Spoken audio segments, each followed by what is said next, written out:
G'day listeners and welcome to another episode of the Scouting Australia podcast, powered by Australian Property Scout Buyers Agency. I'm your host, Sammy Gordon, and today, guys, we are back. Highly requested. We have listened, you have spoken, and we have listened for what you guys really want and what you're loving. And that seems to be the myth-busting episodes. We are back for another roundtable episode. We've got some guests. We've lost some guests. First at the table, mate, Mr. Big Jimmy Ibrahim. How are you, buddy? G'day, Sammy. I'm very well. Very well. Lovely to be up here. G'day, listeners. I'm actually really enjoying these myth-busting episodes. Mate, the people apparently are also enjoying them, man. Yeah. We had a lot of people writing in, man, some good feedback. So, man, a lot of people think about these things and they're reading commentators in the market.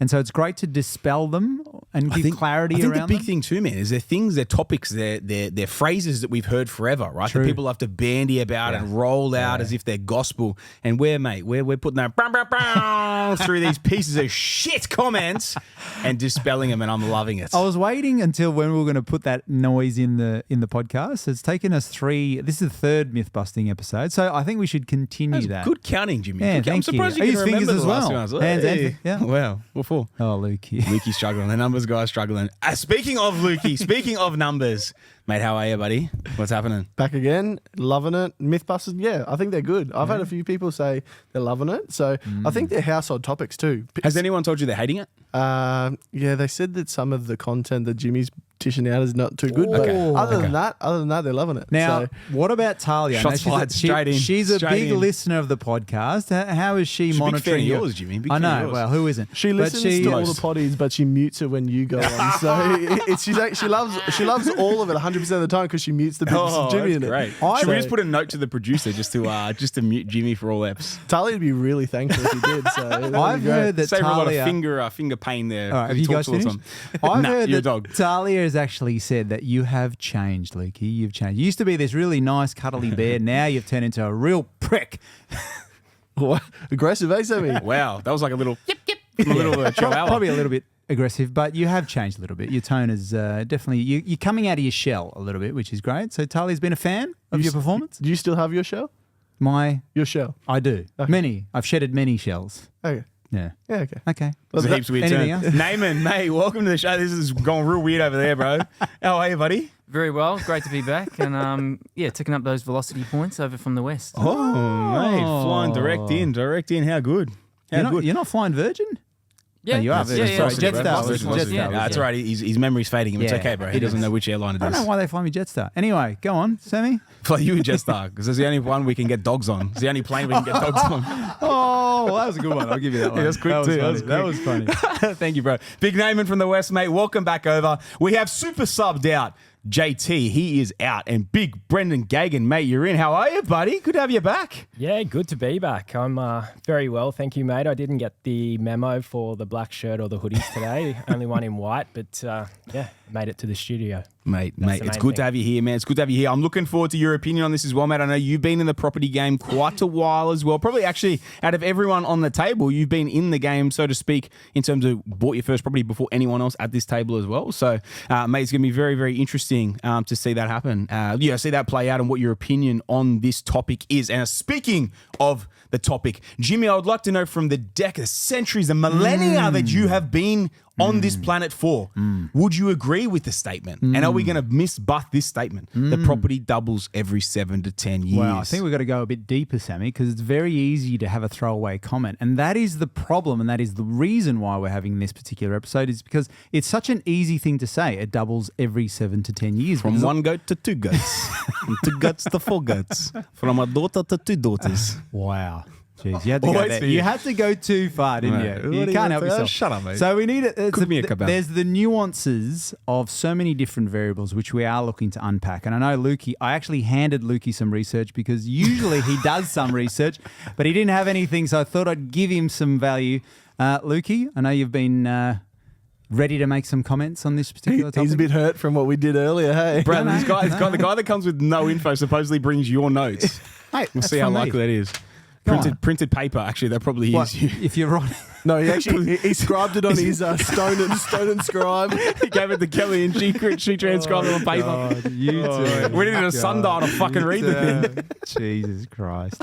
How about we give our listeners some value? What are we actually on talking this- about? Oh, yeah, exactly. listeners. How about we give our property listeners doubles some every value? 7 to 10 years. We're dispelling this. Are we dispelling this? Are we proving this right? And that is the conversation for today. Because the reason I wanted to bring this in, it is so common a thing brought up by, like, especially the old dogs. You know what I mean? The guys that have been in the game forever, or the really big players out there in the market, and all they want to do is churn and burn and just put as many deals in the marketplace, but the marketplaces that they know.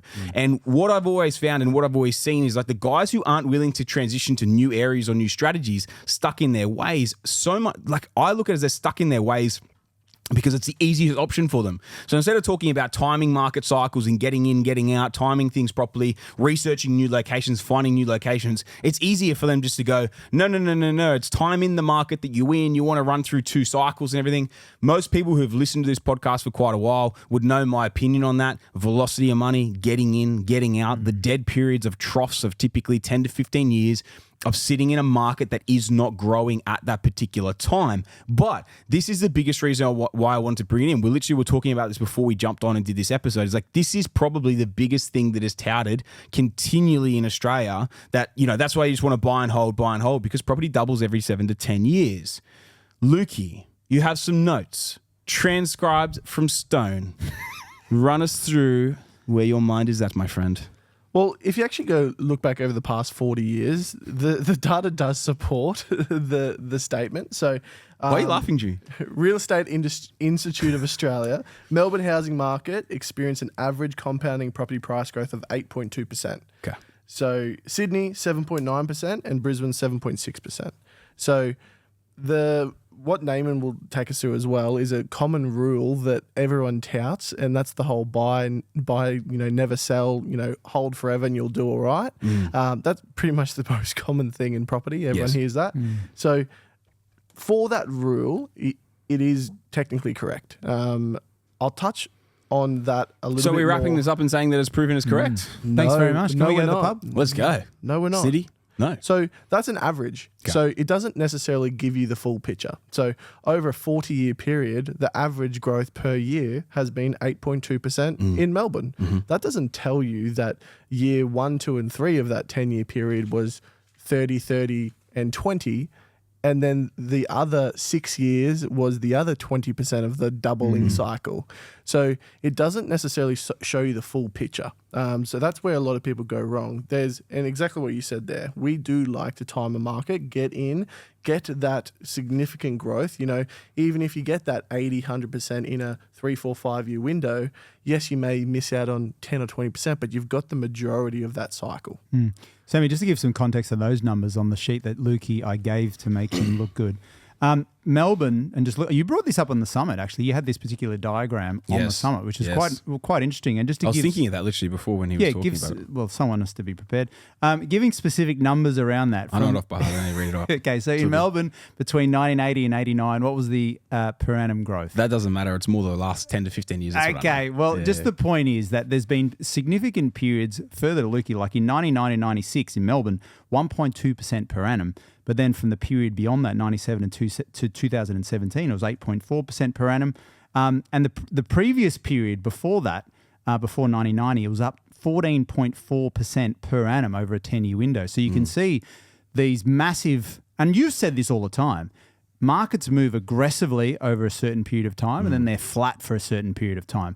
So we're not saying that it doesn't double every 10 years, but within that 10-year window, are you keeping your money in one market, waiting through that flat period, or are you using the velocity of money, transitioning it to getting double growth over potentially 2 growth runs? Yeah, it's great that you confirmed that your data actually came from my stuff that was from 4 months ago. Thank you for confirming that yourself on the podcast live. Thank you for that. Throwing stones in a glass house, It's Jimmy? all good. It's all good, mate. You don't need to say anything. It's all good. Confirmed. If you go back to the actual topic and we're actually asking, does it double every 7 to 10 years? We have to look at data historically to prove if it's true or not. So thank you anyway, for using you go. again. Thank you for using my data set to prove. Did you write this data? Yeah, I did.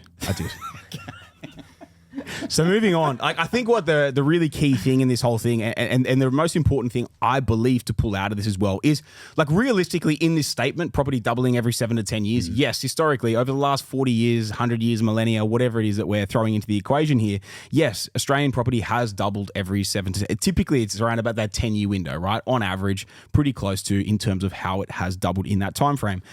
What I don't like it as a statement is because when you actually look at that and you pull that out, like you pull that thing apart, like how many 10-year trough periods are in there where the market's done nothing, gone sideways or come backwards in that time frame, and that like that loss of money, that velocity of money of doing nothing for you in that time frame is literally opportunity cost. Like it's not just well, my money's just sat there and has performed this, it's done nothing over this period of time. You literally have lost money because you should have either pulled it out or sold. Because if you were stuck because you're holding, okay, no worries, sell it, bank the profit, clear the debt, go invest somewhere else and do it from that perspective and that side. And this is the biggest thing that I say of people don't wanting to sell because they want to ride a double cycle, they want to do this, they want to do that. Oh, but you know, this area is king, it performed so well for me when I first got in there. Man, bank the profit.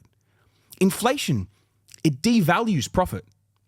Over time, the longer you hold these properties through down periods, for one, more chance of it going sideways and coming back. For two, more of a chance that is also the profit that you made then is going to be devalued over time because whilst everything else is rising, other cities are rising, wages are increasing, inflation and the cost of everyday living expenses increases, that actually means that your profit in that deal is becoming worth less.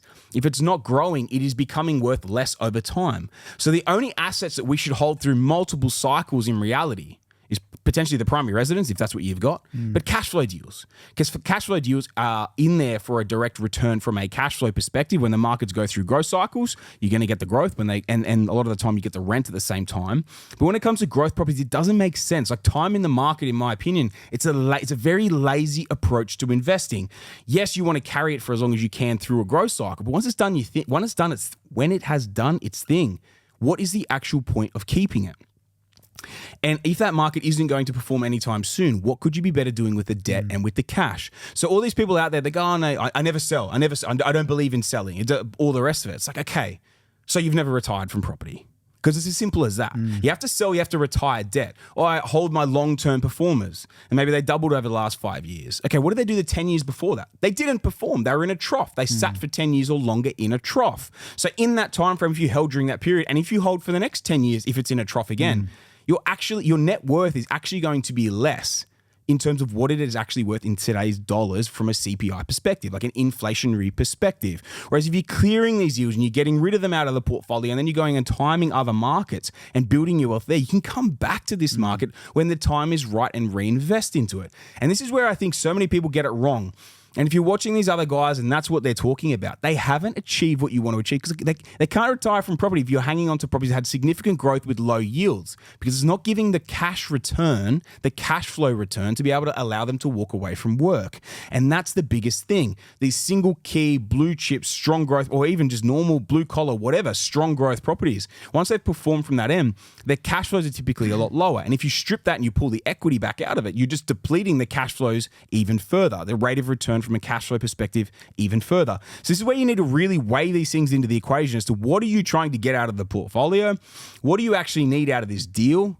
Does that property actually help me get there? If you hold it for the next 7 to 10 years and it does nothing before it gets back to its cycle where it's back at the bottom and starting its next growth trajectory, if it's not doing anything for you, what are you actually holding it for? Because remember, markets work in peaks, troughs, and downward periods, like downward cycles, and obviously long stagnant periods. You have to understand what you're holding in what cycle, what's the reason behind it, and why are you still holding an asset if you are. And these are the biggest things that I always factor into every decision that I make when it comes to my own portfolio, clients' portfolios, and everything as well. Literally everyone at this table, I've effectively handcrafted the strategy as to what goes into your portfolio and when we're going to exit things when.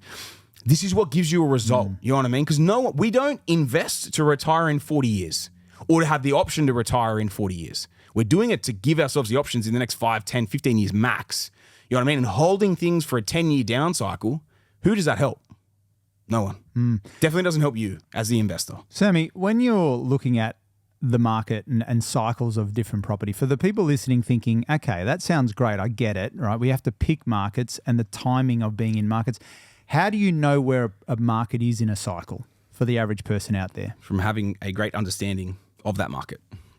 Simple as that. Studying the market, understanding what's driving the market. What are incomes to house price ratios? How much does it have left in the tank, or how far along is it through? These people that tout buying in a market that's got that's a proven performance at 14% growth per annum over the last 10 years, shoot me in the head right now, because I'm going to lose money buying that investment. In the next 5-10 years, I will not make as much money as I can in an area that's an up and comer that has a lot of room for growth, as opposed to an area that's done 140% in the last 10 years. It does not make sense. They do not have that room for growth. These are the same people that tout the time in the market because they're buying something that's a proven commodity. I don't want the proven commodity. I want the unproven thing that other people don't want, because as it moves into its cycle, that's where I'm going to make the money. You don't make the money from the proven commodity. It's like, all the people, the shares and all that. You don't get in, or crypto, you don't get in at 100 grand a Bitcoin and then make money on it. You know what I mean? Like the guys that bought it at 5 grand and 10 grand or $800. They're the ones that made the money out of it, not the ones who got fearful and bought in at the end. To me, it's a fearful way of buying. It's a fearful way of investing. It just does not make sense. And these guys that tout it, they don't have the experience. They haven't been through the cycles. They haven't worked it properly to actually seen the way that this plays out. For one, your yields are horse shit as well. If the market's done 140% worth of growth, if we're talking about a 14% per annum growth, it just doesn't keep up from that side. So it's just a broken, old world, old money, it just doesn't work. Would you say it's more of a lazy approach? 100%. Yeah. So that's what I said before. It's a passive approach. Yeah. Whereas what we're saying is, if you're more educated and you can be more active, and if you can really exponentially double your growth and your numbers, why wouldn't you? It's a lazy option by both the investor and by the advisor. Yeah. Because it's the safe. Well, this is a proven commodity, right? Okay. So you're a lazy advisor, right? We don't go proving commodities. You got to look for the needle in the haystack. You got to look for the thing we can polish to make it nice. And that next position we can put ourselves in for the next uplift. Yeah, it's interesting when you look at. I don't know if you want to delve into this, but there's never more prevalent of this particular scenario than in super, because you find that most people, when they buy a property in super, they'll just hold it forever. Yeah, and you're going to hold it for 30 years and. Yeah, it's crazy, isn't it? I mean, obviously we know a lot more about that, but that's where I see this really clearly. You're looking at me like you don't want me to say anything more. Is that it? We'll leave super for our school of property, huh? Okay. We can't go too much into school. Well, it just goes to show you the value when you look over a long period of time, what you're missing out on. It's crazy. But this is also where taking the advice from people that, again, the best people in the game. You know what I mean? They're not paying to put themselves everywhere and all the rest of this sort of thing. They're just proven commodities, and people follow them from that side of things. This is the biggest issue of getting out there and following people who haven't actually done what you're trying to do. You need to take the advice from the people you're trying to do and see the results from that perspective as well. I don't know if there'd be too many markets in Australia that doubled in the last, you know what I mean? 5 years that are going to double again in that sort of time frame. Be very, very limited options that could do. And when I say double, I mean that 14% per annum over the last 10 years is an average. It's 140% growth over the last 10 years. How many are going to also do that in the next 10 years going forward, or in the next 5 years? I don't really care about the 10-year picture. What's this property going to do for me in the next 12, 36 months, 5 years, that 1, 3, 5 year window? What's it going to do for me there? I don't care about 10 years because in 10 years, in 5 years, I probably want to be out of that property if it's a growth asset and into a different market in the following 5 years. I don't invest off a 10-year game plan for a growth asset. That doesn't make sense to me. It's not a quick enough return. You know what I mean? What about you from your side, Brendan? Look, I think the biggest thing is where you get your advice from. So my personal situation, I've been through a couple of different markets. One where they haven't doubled in 7 years, and then ones where they've doubled a lot quicker than 7 years. So when I first purchased a property at 19, it was advice around buy close to work, close to the parents, all of that sort of stuff. So it was never really looked at as an investment. It was a principal place of residence, get into a property, rent money's dead money. So getting into that property, we held that for 7 years and pretty quickly realized it did not double. So we got out of that property and were able to get into other markets, which doubled quicker than 7 years. And then that enabled us to then keep investing. So I would definitely, obviously stats are stats, but it's not a blanket rule. I would definitely challenge this stuff. Can I ask you as well, man? Obviously you've been through it for a while and you've been in the property investing game for a while. How much of you, when you look around, you see other places and you've seen flat periods? Because when did you buy? You're 36. Yeah. 36. So you bought yours, you said you were in 19, so that's about 2007-ish? Yeah, I think it was around that, 2007, 2009. Okay, sweet. So man, when we look at it, right, and you bought that property at that age and you saw it didn't grow for a while. Were you looking at did you see the ability and that other markets are growing in that time frame? Yeah, 100%. There was another market that we were actually looking at getting into at that time. Yep. And we went closer to work, closer to family. Yep. And it doubled. It did really well. What market was it, if you don't mind me asking? So that was around Newcastle, like very close to the CBD. Okay. Yeah. Okay, sweet. Why did you go for the one over the other? We went for the other one because it was close to work, close to family, everything like that. Okay. So, yeah, that's why we went in the other market. Interesting.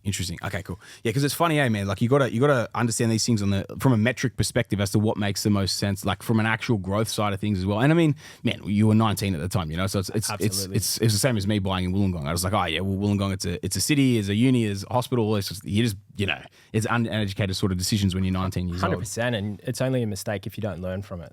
So straight from the Sammy Corden handbook, that one. Fucking hell. Never heard it before. You can have that as your own, Brendan. Take it. Speaking of personal situations, what about you, Naaman? You've got, you've done exceptionally well. You had your primary place of residence. You've done well on the investing front in terms of properties moving very quickly. Yeah, I'm a living testament to obviously, as Sam alluded to, timing the market, not time in the market. Very blessed to obviously have properties that have doubled in a very short window, sort of 2-year sort of time windows, which is... That's crazy when you think about that, right? Just even to say that, people listening go, what? What did he say? Doubled in 2 years? Yeah. But it's always a combination, right? And that's where we say like 80-90% of the heavy lifting is done by the location, and then the remaining piece is done by the buying on the way in as well. So obviously that exacerbated return, that massive rate of return, came from picking up some absolute stonkers at the time, eh? Yeah, and at the time, I just trusted the process. I did not know about the markets, and obviously getting that guidance and expert advice to be able to carry us through the start of that journey as well has really laid the platform to be able to move forward. But even as a strategist, what I've been able to see in the market is basically people that have bought probably at the top of those mountains, and then it's crashed, and then they're sort of going back up to those. So even people that live in the same suburb that purchased in, say, 2016, 2015, still haven't doubled their money in those times. So whereas, when we've entered those markets, we've doubled in that 2 years. So again, it's timing the market. Not time in the market. This is actually a really good point that Nate makes here, because like you think about these capital cities, right? And in this perspective, we're talking about Perth, right? Like you're initially talking about Perth. So obviously there's a few deals in the portfolio there we could unpack. But I think like the important thing to note is, and like looking at it, even with other areas, other suburbs and stuff, it's like if you bought in at the back end of say Sydney in 2003, 2004, when it was coming off its peak, you actually could buy cheaper in 2012 and 2013 than you could all the way back then. It's the same as when you look at Perth. I remember when we first entered 2020, 2021 with Jason Morgs, and we were buying there, and we were buying cheaper. Get this. We were buying cheaper in 2020 and 2021, not even in 2014, 15, 16. We're buying cheaper. We're buying it for cheaper than they paid in 07 and 08. We're talking 12, 13, 14 years later. And it wasn't until like the end of 21, start of 22, when prices had a little bit of a kick, that's when they started coming into parity from 14 years earlier. I look at when we went out there and we bought heavily for Nick Wilcox and a lot of other clients early out in Ipswich and in Logan and in different areas, and they hadn't seen a significant cycle since 07, 08. And we were buying cheaper. This was the crazy piece, right? So this is even more wild. A lot of these like estates and things out there, people had bought these houses both from financial advisors, but then also kind of like privately and all these different things at between 400 to 450 grand. There was about a 12-month window where I did not pay over 300 grand for one of those properties in 2019, 2020, during those windows, right? 400 to 450, and I was buying them for 280 to 300. Like it was wild. 15 years or 13 years later. And this is where it's like, okay, but time in the market versus timing the market. That city's been dead. And literally, even if we talk about Brizzy from that time frame and that perspective, that city has been dead for that long. Imagine if you held from the last peak all the way through to then. Negative cash flow, you got 2 flood events, like all the other bullshit that goes on with it. This is what people forget. Yeah. They forget about the journey in the middle. They forget about the flat line and the trough. It's not just a time, it's not a blip in the radar. Remember, you're owning property. You got bricks and mortar, you got tenants, you got property managers, you got everything else going on. You got weather events, you got Mother Nature. You know what I mean? Like you got all these things that happen. It's not just like a share sitting in the portfolio. It's literally a property. Now, if it's done its job and it's done its thing, imagine if you sold out in 07 at the peak and then you came and bought with me again in bloody 2019 and then rode the next wave of it. Same as in Perth. Let's say you bought in 2003, 2004, if we're going going back to Jimmy's sort of era. And let's say you bought in that window and that did 150 to 200% growth in that time frame. And then the market was cooked at the same time the GFC hit, and the market, it had a little bit of a dip. And then it flatlined all the way from then to when we were literally buying cheaper in 2020, 2021 than people bought in. Imagine if you'd sold out at 07 and then you'd gone and bought in Sydney and doubled your money, multiple times, and then sold out and then went back into Perth in 19, 20, 2021, something like that. And then had the results Nays had right now as well. You don't have the 12, 13 years of shit in the middle and everything that happened in that time frame in the middle. You don't have it because you've exited. You've banked your profit. You've gone away from that. And then you've reinvested somewhere else, made the money, gone back in, re-entered it. And that's where cycles, like, especially with bread and butters, cash flow deals is a different story.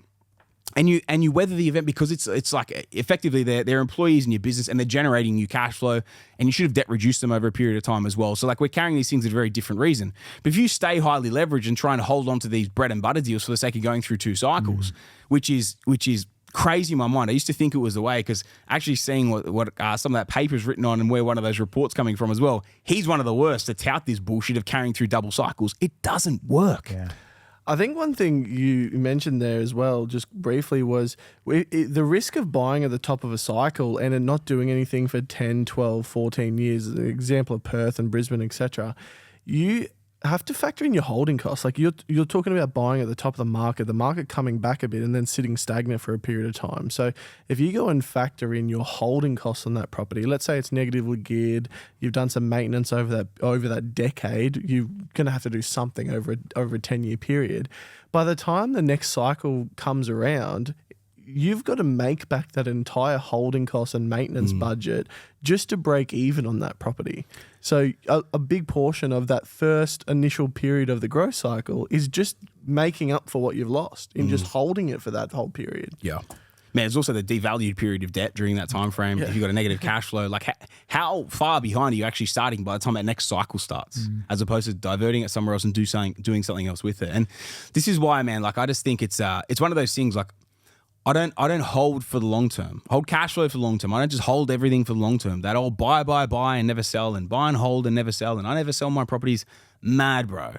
I'll be looking like I'm 20 and you're 60 and we're 40. You know what I mean? Like they're gonna look fucked because they're holding all this shit that they shouldn't have held during that time frame. You know what I mean? And I'm gonna be like chilling and the easy life on that end because they're not playing that correct card in that situation. They think they just repeat it. They repeat it because they hear blokes like that talk about it for years and years and years, and they just repeat it like gospel, like it's a truth, instead of actually diving into it. Is it the truth? You know what, Sammy? I remember when we bought the first property, just jumped into my mind here because I remember saying to Sammy when he was presenting Logan, I said, but this market hasn't done anything. It's been flat. And even if I look back to that comment and I'm thinking, isn't that the time you'd want to be buying after a flat period? Whereas at that time, I'm thinking I would have much preferred, because I was uneducated, to see all of this growth thinking, well, I'm buying in a growing market.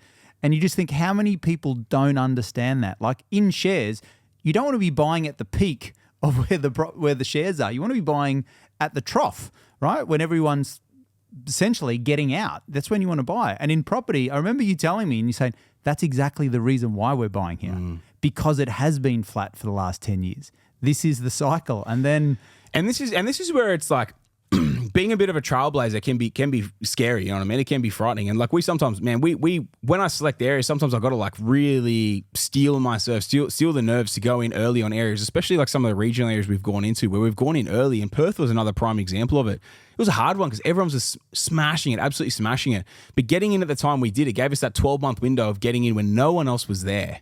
And the buying we did was some of the best buying. Like you, Naaman here is a direct beneficiary of this as well. And it was a wild period in terms of what we were able to sort of source and secure during those timeframes.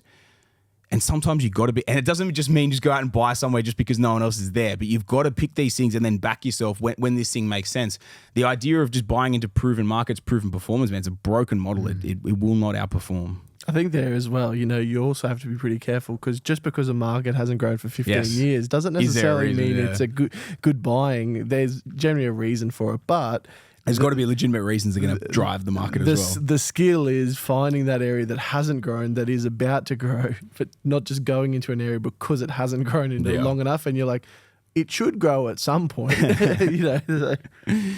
good, man. That's good. Brendo, man, anything else on your end? Yeah, I think so, man. Like, I just want to touch back on taking advice. Like, you see all these articles out there. There's a lot in the news. Like, where are you getting your information from? Like, how much research do you actually do on the person that has actually written that article? What kind of portfolio do they have? Do they have the portfolio that you're actually chasing? Have they done what you've done? And if they haven't, don't listen to them. I see so many people like take an article, take some information, some research, and just use it as their story. And it's like, doesn't make sense, man. Like, they haven't done what you want to do. Well, yeah, get rid of it. Yeah, man, it's actually a fucking great point, eh? Because like all the people with like the super, big, half decent followings and all the rest of the sort of thing, touting this sort of stuff too, man. It's wild, eh? Because it's you're exactly right with it. Like, have they got that proven performance within their own portfolio and for clients as well? And I think it's a huge thing to kind of look at deeply from that side of things, rather than just taking that word as gospel. Just because it's on social media doesn't mean it's true. Oh, absolutely. Anybody can go in and get in a market it's done 140%. That's the easy part. But And I think this links back to why APS is so powerful, is because most people, life just gets in the way, right? We're all busy doing our own things, and to get in and out of markets, 3 years here and there and be very active, a lot of people just don't necessarily have the time. And that's why, for me, my personal experience is, why not outsource that to someone who is actively doing this on a daily basis? So you don't miss out. You don't have to be completely besotted by it and completely consumed by it. Yes, you do pay a fee, but that's the transaction. You're actually getting access and exposure to all of these cycles and getting in at the right time. And so when people say, I'll just do it on my own, I'm like, okay, cool, but this is what you're competing against. That's why I just think it's a no-brainer. It's funny, like, when you say that, like, people ask all the time, like, why are you so protective of your locations? Like, why can't you give me a big list of all the suburbs you're looking at? And we get that all the time. Yeah. And it's because you want to have the edge on everyone else, and you want to be in these areas early, before the masses, before it's big news everywhere. So, we protect clients' investment in us to a degree, because if everyone knows these areas, why should you, use a professional? Because if you've got the edge on everyone else and on the rest of the market, that's where the value is. So the other big thing as well, man, is like we pride ourselves very much on buying below market value. You know what I mean? And like entering markets, getting as early as we can, buying below market value. And the issue is, if we were to like pump out everywhere that we're buying, you are limiting the ability for us to actually be able to buy below market value, right? Because you're putting more people in the marketplace that we have to compete against. Whereas if we keep our stuff to ourselves and to our clients, and that's it, and we're just buying, we're getting the good deals, and that's pretty much the way it is. A lot of people don't even know where we are until we've been in a market for around about a year, because it was all smoke and mirrors of where we are. And I like that. I like doing it like that, because it throws people off the scent. It gives us the ability to get bigger discounts, build better relationships, and get those bigger discounts for a longer period of time than if we just go out and fluff it and just tell everyone where everything is. It's just like a pretty clear indicator that you're not buying below market, Like, it's funny though, especially like the locations mentioned today, in specific spots. People are like, oh, so they're the good areas. Well, if it's mentioned, it's probably not being sourced currently. So don't tell that, mate. Let the guys who are doing it themselves go by a few years later. Sammy, I think we've pretty much nailed this. Is there anything else from your end? I agree with you, mate. Look, man, I think it's a simple thing, right? You've got a certain amount of cash in the market. You've got to look at it as velocity of money. Timing the markets is absolutely crucial. You want to be getting in at the right times. You want to be getting out at the right times. Yes, hold your cash flow deals, but don't hold on to this adage because people have been touting it for so long that time in the market is key and is crucial. It will actually cost you more than you realize by holding on to things that hold you back from doing other things. So always assess that velocity of money, get the timing right in locations, use a correct team if you don't have the time to put in and do it yourself, and just get that piece right. Because if you get that piece right, man, you outperform 99% of investors by just getting that piece right, rather than just following that lazy, passive approach of just time in the market. And if you think about a 10-year window, right, and you can look at it quite narrow and think, it's not a huge difference, but you extrapolate that over a 30-year window and doubling the amount of cycles you're exposed to. Isn't that just crazy? Oh, it's crazy, man. It's the numbers. Yeah, exactly. I think of 30 years, we're talking about doubling 6 times as opposed to 3 times. Like, what is the wealth gap? How and that's why I don't talk about like retiring people in like 25, 30, 40 years. That's why it's a 10 to 15 year conversation, depending on the goals. Because if they do this thing properly, and if they follow the advice and the way that we run through with portfolios, and literally the way that we build them, the way that I built it from that side, and you follow it and you treat it like a business. This is the biggest thing I always talk about. Okay, what's the thing I always talk about when I talk about employees in the business? All right.